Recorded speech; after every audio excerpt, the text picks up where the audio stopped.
Hi friends, astro 2018 ಬಂದಿರೋ Hollywood ಮೂವಿದು scientific ಮತ್ತೆ thriller ಝೋನ್ಗೆ ಬರುತ್ತೆ. ರನ್ ಟೈಮ್ ಬಂದ್ಬಿಟ್ಟು 1 hour 44 minutes ಇದೆ. ಸೊ ನೀವು ಇದು ಫ್ರೀಯಾಗಿ MX ಪ್ಲೇಯರ್ ಅಲ್ಲಿ ಈ ಮೂವಿನ ನೋಡ್ಬೋದು. ಫ್ರೀಯಾಗಿ ಸ್ಟ್ರೀಮ್ ಆಗ್ತದೆ. ಫ್ಯಾಮಿಲಿ ಜೊತೆ ನೋಡ್ಬೋದಂದ್ರೆ ಆರಾಮಾಗಿ ನೋಡ್ಬೋದು. ಯಾವುದು ಎಷ್ಟು ಎಕ್ಸ್ಪೋಸ್ಗಳೇನಿಲ್ಲ ಈ ಮೂವಿನಲ್ಲಿ, ಆರಾಮಾಗಿ ನೀವು ನೋಡ್ಬೋದು.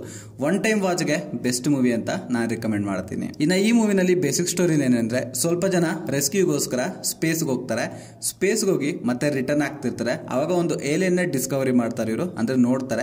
ಆ ಏಲಿಯನ್ ನ ಇವ್ರು ಸ್ಪೇಸ್ ಶಿಪ್ ಹಾಕೊಂಡು ಮತ್ತೆ ಕೆಳಗಡೆಗೆ ಭೂಮಿ ಮೇಲೆ ಕರ್ಕೊ ಬರ್ತಾರೆ. ಆಮೇಲೆ ಏನಾಯ್ತಂತ ನೀವು ತಿಳ್ಕೊಬೇಕಂದ್ರೆ ಕಂಪಲ್ಸರಿ ನೀವು ಮೂವಿ ನೋಡ್ಬೇಕು. ಹೋಗ್ಬಿಟ್ಟು ಮೂವಿ ನೋಡ್ರಿ, ಫ್ರೀಯಾಗಿ ಸ್ಟ್ರೀಮ್ ಆಗ್ತಿದೆ. ಇನ್ನು ನಂಗೆ ಈ ಮೂವಿನಲ್ಲಿ ಪ್ಲಸ್ ಪಾಯಿಂಟ್ ಅನ್ಸಿದ್ದೀನಂದ್ರೆ, ಈ ಮೂವಿನಲ್ಲಿ ಆಕ್ಟ್ ಮಾಡಿರೋ ಆಕ್ಟರ್ಸ್ ಕ್ಯಾರೆಕ್ಟರ್ ಇದೆಯಲ್ವಾ, ಅದು ನಂಗೆ ಭಾರಿ ಇಷ್ಟ ಆಯ್ತು. ಅಂದ್ರೆ ಈ ಮೂವಿಗೆ ಇವರು ಜಾಸ್ತಿ ಎಫೆಕ್ಟ್ ಮಾಡಿದಾರೆ ಅನ್ನಿಸ್ತು ನಂಗೆ. ಅಂದ್ರೆ ಜಾಸ್ತಿ ಕಷ್ಟ ಬಿದ್ದು ಮೂವಿನಲ್ಲಿ ನಟಿಸಿದಾರೆ ಅನ್ನಿಸ್ತು. ಅಂದ್ರೆ ಚೆನ್ನಾಗಿ ಆಕ್ಟ್ ಮಾಡಿದ್ದಾರೆ, ಬೇಕಾದಷ್ಟು ಮೂವಿಗೆ ಪರ್ಫಾರ್ಮೆನ್ಸ್ ಚೆನ್ನಾಗಿ ಕೊಟ್ಟಿದ್ದಾರೆ.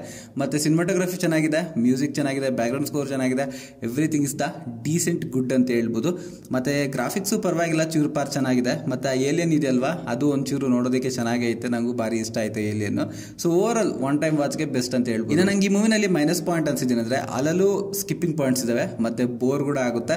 ಅಂದ್ರೆ ಫಸ್ಟ್ ಹಾಫ್ ಅಲ್ಲಿ ಒಂಚೂರು ಬೋರ್ ಆಗಿ ಸ್ಕಿಪ್ ಮಾಡಿದ್ರ, ಸೆಕೆಂಡ್ ಹಾಫ್ ಅಲ್ಲಿ ಒಂಚೂರು ಬೋರ್ ಆಗಿ ಸ್ಕಿಪ್ ಮಾಡಿದ್ರ, ಒಂಚೂರು ಇಂಟ್ರೆಸ್ಟಿಂಗ್ ಆಗಿ ಕ್ರಿಯೇಟ್ ಮಾಡಿದ್ರೆ ಚೆನ್ನಾಗಿತ್ತು ಅಂತ ನನಗನ್ಸು. ಇಂಟ್ರೆಸ್ಟಿಂಗ್ ಆಗಿದೆ, ಅಲ್ಲಿಗೂ ಒಂಚೂರು ಬೋರ್ ಆಗೋ ಸಿಚುವೇಶನ್ಗಳು ಬರ್ತವೆ. ಇನ್ನು ಈ ಮೂವಿ ಬಗ್ಗೆ ಒಂದು ಮಾತ್ರ ಹೇಳ್ಬೇಕಂದ್ರೆ, ಏಲಿಯನ್ನ ನಮ್ಮ ಅರ್ಥ ಕರ್ಕೊಂಡು ಬಂದ್ಮೇಲೆ ಏನಾಯ್ತು ಅನ್ನೋದೇ ಪಾಯಿಂಟ್. ಈ ಮೂವಿಗೆ ನನ್ನ ರೇಟಿಂಗ್ ಬಂದ್ಬಿಟ್ಟು 5ಗೆ 2.3 ರೇಟಿಂಗ್ ಕೊಡ್ತೀನಿ. ನೀವೇ ರೇಟಿಂಗ್ ಕೊಡ್ತಿರ್ತಾ ಕಾಮೆಂಟ್ ಅಲ್ಲಿ ನನಗೆ ತಿಳಿಸಿ.